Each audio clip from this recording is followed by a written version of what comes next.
여러 가지 시험을 만나거든 당하거든 이라는 제목으로 말씀을 전하겠습니다. 두 개의 돌덩어리를 보여드리겠습니다. 하나는 금이 있는 금광석이고요, 다른 하나는 일반 그냥 돌덩어리입니다. 여러분, 금이 있는 금광석과 일반 돌덩어리를 어떻게 구별할 수 있을까요? 용광로에다가 넣어보면 안다고 합니다. 뜨거운 용광로에다 넣으면은 금이 들어있는 돌덩어리들은 거기서 금이 나오지만은 그냥 돌덩어리는 그냥 가루만 나온다고 그래요. 왜 이렇게 이 돌덩어리들을 용광로에 넣을까요? 금이 귀하기 때문에 그러지요. 최근에 해남에서 금광이 발견이 되었는데, 여러분, 돌덩어리 1톤에서 금이 200g 이상 정도 나오면은 채산성이 있다고 그래요. 그런데 해남에서 발견된 이 돌덩어리들은 금이 1톤에서 무려 800g 정도가 함유되어 있다 그러니까 말 그대로 노다지지요. 근데 성경에는 우리에게 이렇게 말씀합니다. 금보다 더 귀한 게 있다 이렇게 말합니다. 뭘까요? 베드로전서 1장 7절 말씀에는 금보다 귀한 게 뭐라고 말씀하냐면은 우리의 믿음이 금보다 귀하대요. 예. 여러분, 아무 돌덩어리나 그 비싼 용광로에다가 넣지 않습니다. 뭐만 넣어요? 금광석만 넣는 거예요. 금이 있는 것만 넣는 거예요. 여러분, 아무 돌덩어리나 용광로에 넣지 않는 것처럼 아무 사람이나 하나님은 불같은 시험 속에 용광로에 넣지 않는다는 거예요. 살아있는 사람, 정금처럼 빚어져서 하나님께 쓰임받기 위해서 우리를 때로는 시련이라고 하는, 시험이라고 하는, 훈련이라고 하는 그런 용광로에 넣어서 우리를 다듬어 가심을 믿으시기를 바랍니다. 이게 하나님의 사랑과 계획이라는 거예요. 오늘 1장 2절에 야고보 1장 2절에 이렇게 말씀합니다. 다 같이 읽어볼까요? 시작.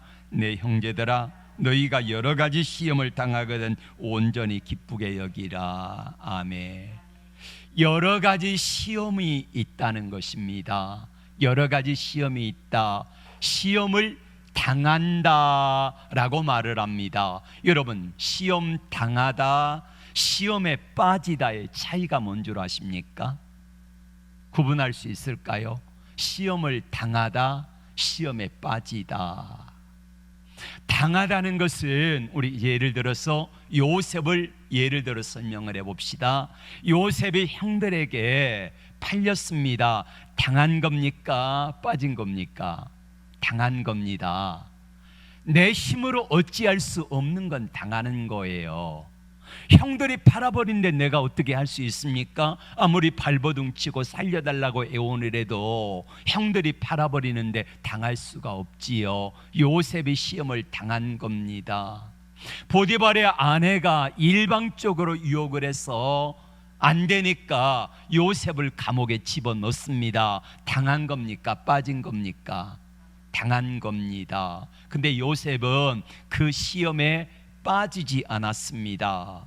빠진다는 말은 내가 시험을 당할 때에 어떤 선택을 할 것인가 이겁니다. 거기에 빠져서 주저앉아 구덩이에 빠져 죽을 것인가, 아니면은 빠져나오려고 몸부림칠 것인가 하는 것은 이게 빠진다는 거예요. 빠진다. 요셉은 시험을 당했습니다마는 빠지지 않았습니다.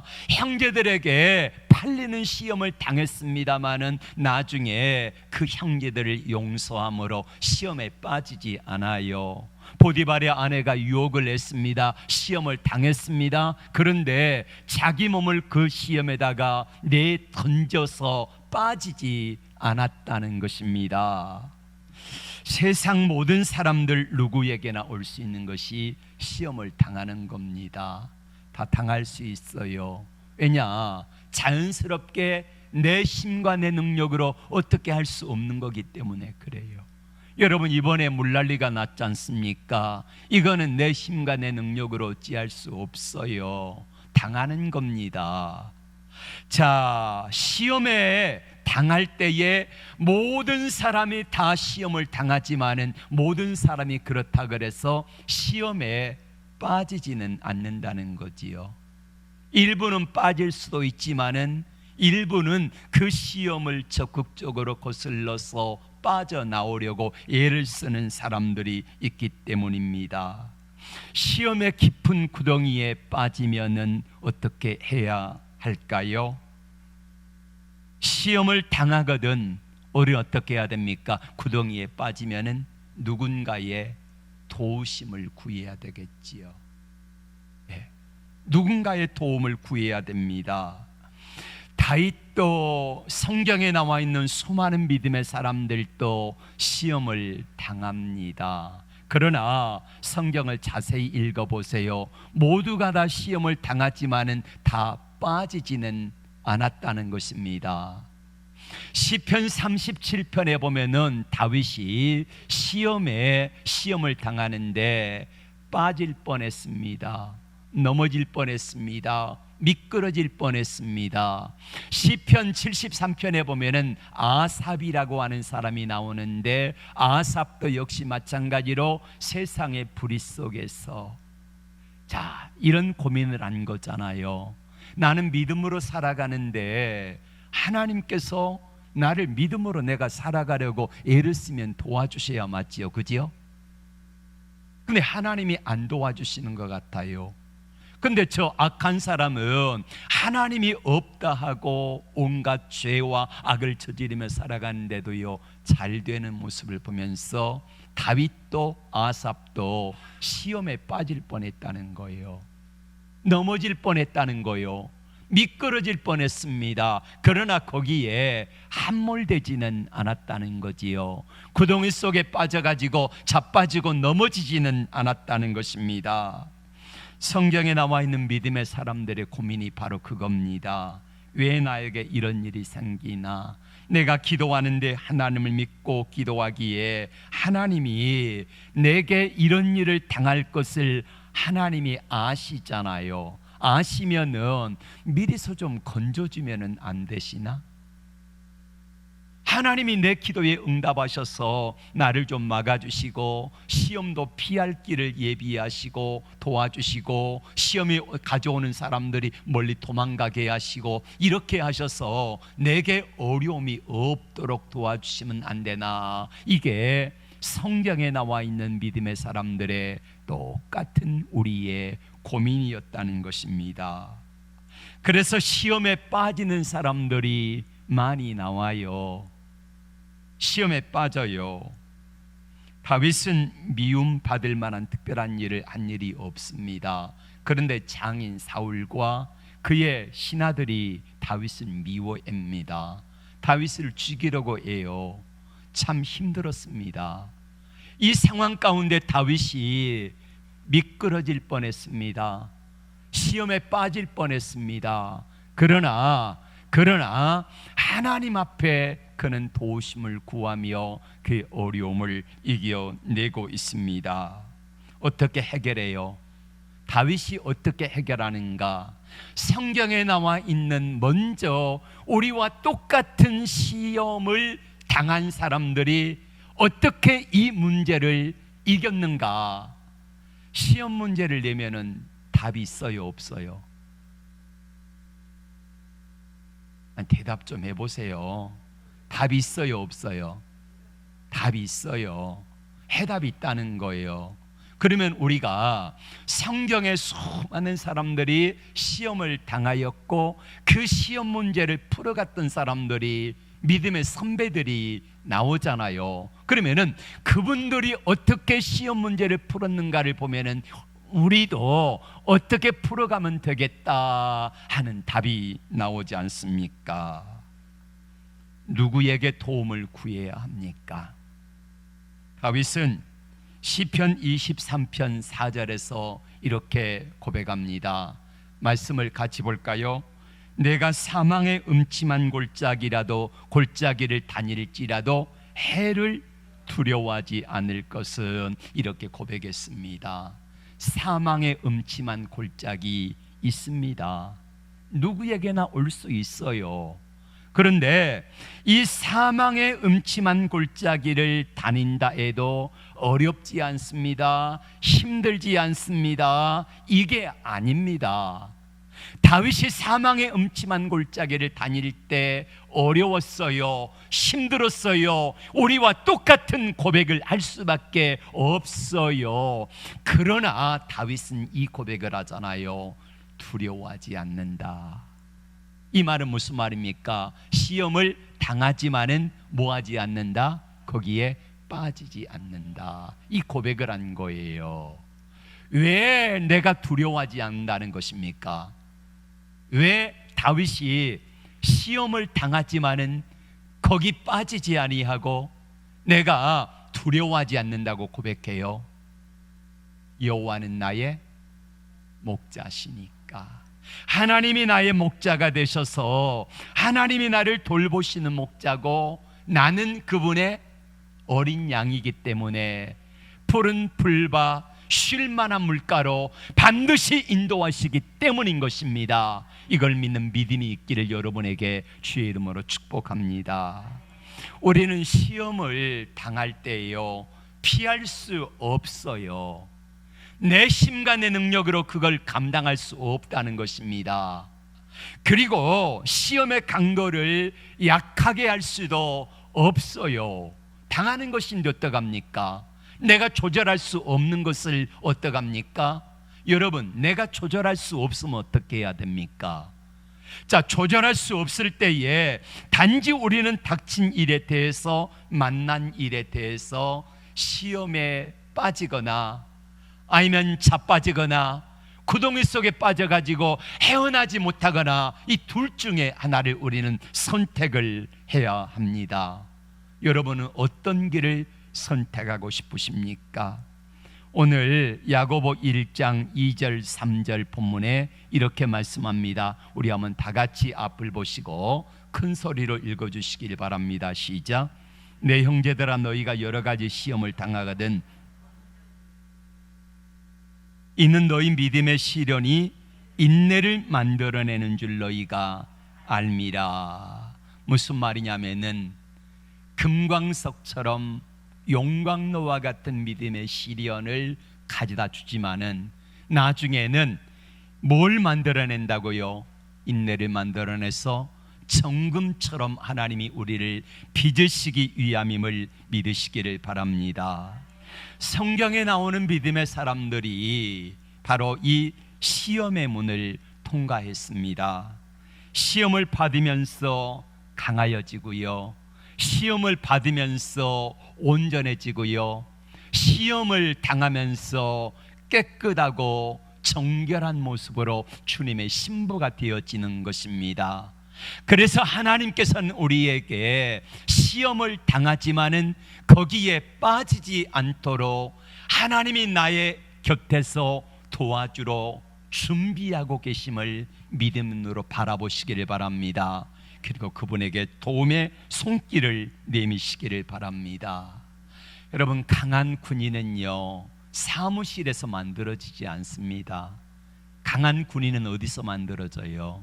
땡볕에서, 때로는 추위와 더위에 구르고 뛰고 땀 흘리고 그러면서 강한 군인이 만들어지는 것처럼 믿음의 용사들도 마찬가지라는 말이에요. 나비는 애벌레가 성충이 되어지고, 성충은 이제 이 고추 같은 집을 짓지 않습니까?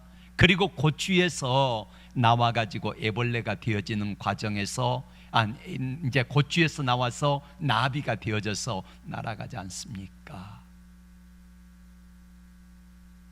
애벌레가 고추를 짚고 집을 짓고 그 안에 있으면서 나오기 위해서 주둥이로 끄트머리를 수천 번 수만 번 두들기면은요, 그러면은 위에 고추가 그 강한 실크가 점점 사가지면서 이제 열리기 시작합니다. 그리고 나방이 나오는 거예요. 한 곤충학자가 그 나오는 모습을 지켜보았습니다.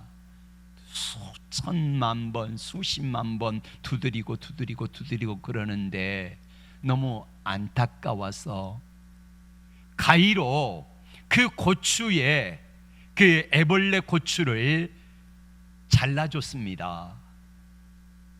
그랬더니 몸에 퉁퉁 부른 나방이 나오는데 그만 몇 바퀴 이렇게 돌다가 죽어버리더라는 거예요.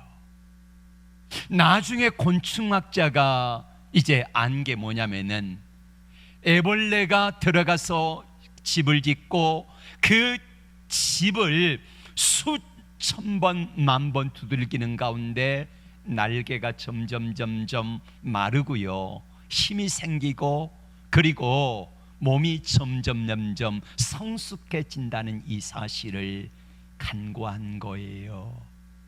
우리가 하나님 앞에 기도하면서 하나님, 내가 지금 이렇게 힘들 때에 막 두들기고 힘들어할 때에 하나님이 가위를 가지고 고추 주둥이를 잘라만 주시면 내가 쉽게 빠져나올 수 있을 텐데 나 좀 도와주세요 이러지 않습니까? 하나님이 그때의 우리가 힘들고 연약하여 내가 해야 되는 일들을 하나님이 그냥 도와줘 버리시면은요, 우리는 칠삭둥이 육삭둥이가 돼가지고 나와서 그 자리에서 쉽게 나올 수는 있지만은 뱅뱅 돌다가 반신불수가 되어지고 죽어버리는 그런 경우가 있기 때문에 하나님께서는 내가 반드시 겪어야 될 과정들을 아시기에, 그 과정을 겪어야 되는 걸 아시기에 하나님은 바라만 보고 우리를 응원할 뿐이지 직접 나의 어려운 문제를 잘라주지는 않으신다는 사실입니다.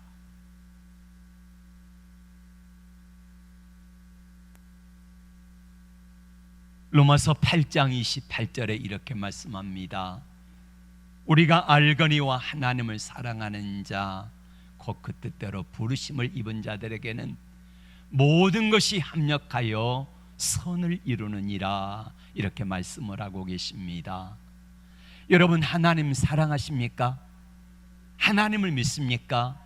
그렇다고 하면은 우리가 하나님의 나를 향한 사랑의 계획을 믿으셔야 합니다. 그리고 모든 내게 이루어진 사실들, 내게 이루어진 환경들, 이것들을 통하여서 나를 해롭게 하는 것이 아니라 나를 그 과정 속에서 하나님이 좋게 하신다는 사실을 믿는 믿음을 가지시기를 주의 이름으로 축복합니다. 주님은 우리에게 고난을 통과하는 지혜를 배우라고 말합니다. 야고보 1장 5절 말씀에 이렇게 말씀합니다. 너희 중에 누구든지 지혜가 부족하거든 모든 사람에게 후히 주시고 꾸짖지 아니하시는 하나님께 구하라, 그리하면 주시리라. 여러분, 지혜가 무엇입니까? 하나님이 어떤 분인가를 아는 것이 지혜입니다. 지혜가 무엇입니까? 나의 연약함을 알고 전능하신 주님께 기도하면은 주신다고 믿는 것이 지혜입니다. 다시 말하면은 지금 내가 어디에 있는가, 내 상태가 어떤가, 그럼 나는 어떻게 해야 되는가, 내가 무엇을 할 수 있을까? 모세는 하나님 앞에 기도할 때 하나님이 모세에게 이렇게 말씀하셨습니다. 모세야, 네 손에 있는 것이 무엇이냐? 이걸 물으셨어요.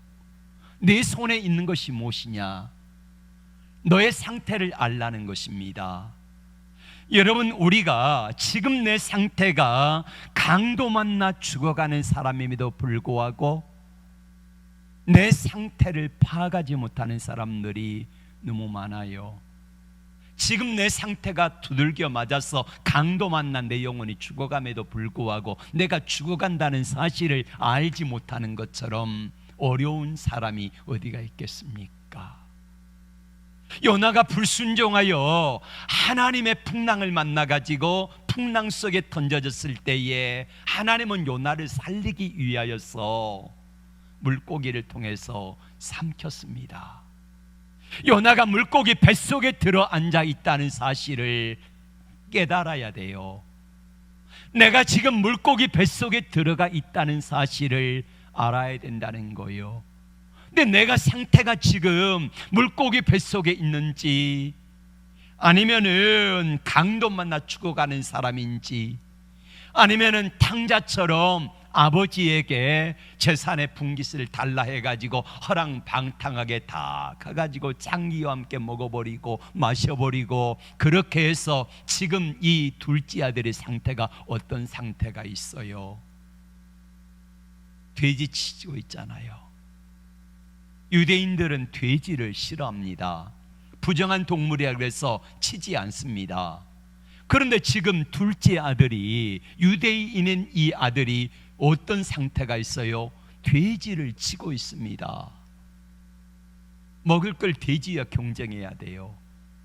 돼지 먹는 쥐염 열매도 마음껏 먹지 못하는 상태가 이 탕자의 모습이라는 것입니다. 근데 많은 사람들이 내 상태가 어떤 상태인지를 아직도 분별을 못하고 있어요. 내가 강도 만나 죽어가는 사람인지 아닌지도 몰라요. 내가 물고기 뱃속에 있는지 하나님의 품 안에 있는지 이 상태도 몰라요. 지금 내가 탕자가 돼가지고 돼지 치는 그 구덩이 속에 빠져 있는 이 모습을 모른다는 거예요. 그러니까 하나님 앞에 기도하지 않지요. 여러분, 돼지는 진흙탕 속에 빠져도요 거기서 오히려 놀아요. 깨닫지 못하기 때문에 그렇습니다. 우리가 하나님 앞에서 어떤 상태인지를 알아야 돼요. 강도 만난 사람은 선한 사마리아인의 모습으로 찾아오시는 주님 앞에 도움을 구해야 합니다. 그래야 살아요. 요나처럼 물고기 뱃속에 있는 사람은 다시 한번 사명을 위해서 감사하며 기도할 때에 물고기가 나를 토해낼 것입니다. 탕자처럼 다 잃어버리고 돼지 우리에서 돼지와 먹을 것을 경쟁해야 되는 상황이라면 내 아버지 집에 돌아가야 되겠다. 빨리 주님께로 돌아가는 것이 이것이 지혜입니다. 이거를 배우라는 거예요. 근데 우리는 지혜의 그 은혜를 한없이 주시는 하나님께 구하려고 하지 않습니다. 내 힘과 지혜로 해결하려고 합니다. 그러다 더 힘들어지지요. 강도 만난 사람이 그랬고, 물고기 속에 뱃속에 들어간 요나가 그랬고, 집 나가서 돼지 우리에 떨어진 둘째 아들이 그랬습니다. 오늘 주님은 이렇게 우리에게 부탁합니다. 하나님께 구하라. 후회 주시고 꾸짖지 아니하신 하나님께 구하면은 반드시 주시마 약속을 하셨습니다. 그런데 여러분, 저를 봐주세요. 왜 안 구합니까? 왜 구하지 않습니까? 여러분, 구해보았지 않습니까? 그런데 하나님이 안 주시는 걸 경험했거든요. 후회 주시는 분이라 그랬는데 후회 안 주시거든요. 여기에 우리 딜레마가 있습니다. 모든 사람에게 구하면은 주신다 그랬어요. 후히 주신다 그랬어요. 넉넉히 주신다 그랬는데 하나님이 후히 주지 아니하시고 넉넉히 주지 아니하시고 빨리 주지 아니하시니까 여기에서 좌절하고 낭망하는 거예요. 구하면 후히 주신다고 생각했는데 안 주셔요. 열심히 기도했는데 안 주시더라. 그래서 기도 안 하는 것 아니겠습니까? 여러분, 지혜의 근본이신 주님께 구하면은 하나님이 일하기 시작합니다. 찬양 가운데 마커스의 시선이라는 찬양이 있습니다. 이 찬양 가사가요 굉장히 은혜로 한번 보십시오.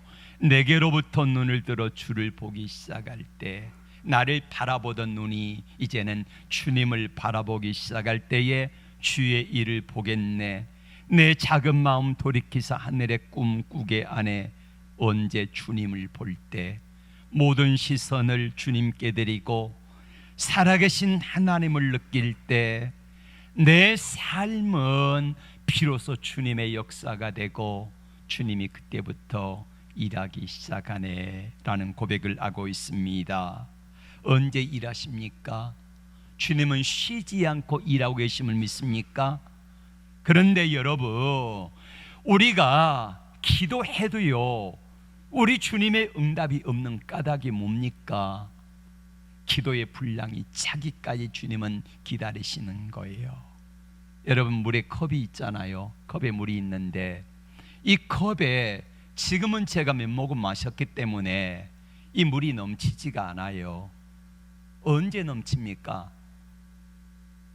가득 차면 넘치게 돼 있는 거예요. 여러분, 기도의 응답도 마찬가지입니다. 하나님이 우리에게 원하시는 기도의 분량이 있거든요. 거기까지 이르러야 돼요. 분량이 차면은요, 한 방울만 떨어뜨려도요 차고 넘칩니다. 붓는 만큼 넘쳐요. 많은 사람들이 기도하는데, 기도를 하는데 기도의 분량이 채워져야지 넘치는데 이거를 사람들은 간과합니다. 채우지도 않고 넘치게 해달래. 안 됩니다. 채워야 되거든요. 채우기만 하면은요 반드시 흘러 넘치도록 되어 있는 게 세상의 법칙이고 기도의 법칙이라는 말이에요. 맞습니다. 근데 기도하면은 의심이 들어요. 그래서 오늘 야고보 1장 6절에 이렇게 말하잖아요. 믿음으로 구하고 조금 더 의심하지 말아라. 주신다는 이 약속을 의심하지 말라는 거예요. 근데 마귀는 지혜의 근본이신 주님께 구하지 못하도록 이렇게 말해버립니다. 기도해도 안 주시더라. 너 봤지? 이렇게 말해요. 기도해도 소용없어. 이렇게 방해를 합니다. 여러분, 언제까지 기도해야 합니까? 의심이 들지 않을 때까지 기도해야 돼요.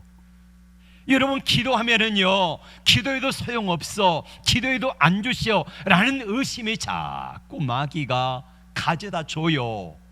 그러면 언제까지 기도해야 되냐면은요, 그 의심이 사라지고 내가 기도하면은 주실 것 같다라는 확신이 올 때까지 기도해야 돼요.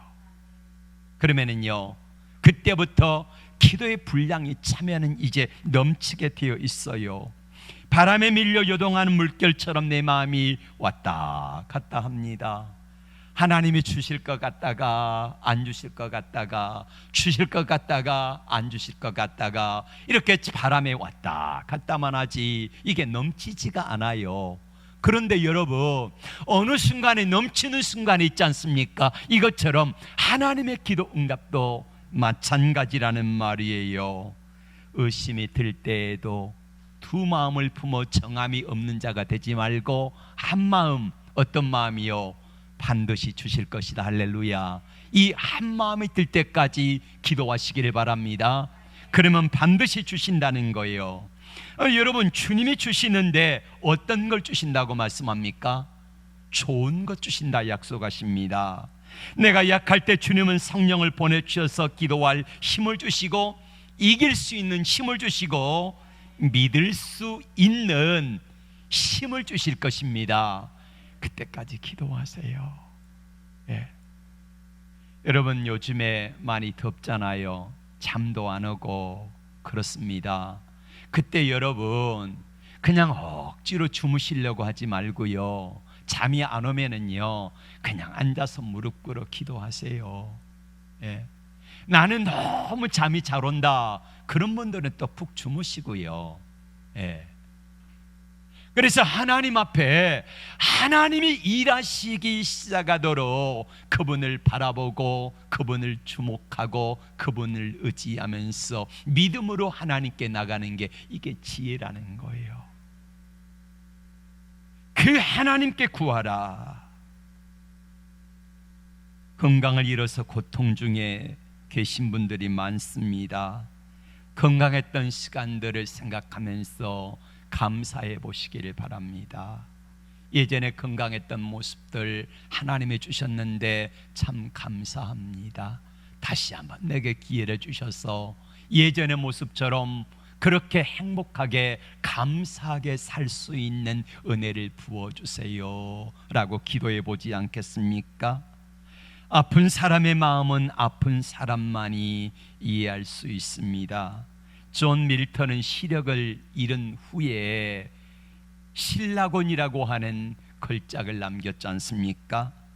베토벤은 청력을 잃은 후에 더 위대한 작품들을 남겼고, 그리고 존 보녀는 억울하게 감옥살이를 할 때에 성경 다음으로 많이 팔리는 철로 역정을 집필을 하게 됩니다. 경제적으로 참 어려움 가운데 있습니다. 이자는 많이 올라가고 또 물가도 많이 올라가고 참 살 수가 없어요. 부자들은 더 많이 가졌기 때문에 이자 많이 나오니까 더 잘 살게 되고, 가난한 사람들은 점점점 힘들어만 가는 이런 세상 속에 우리는 살고 있습니다.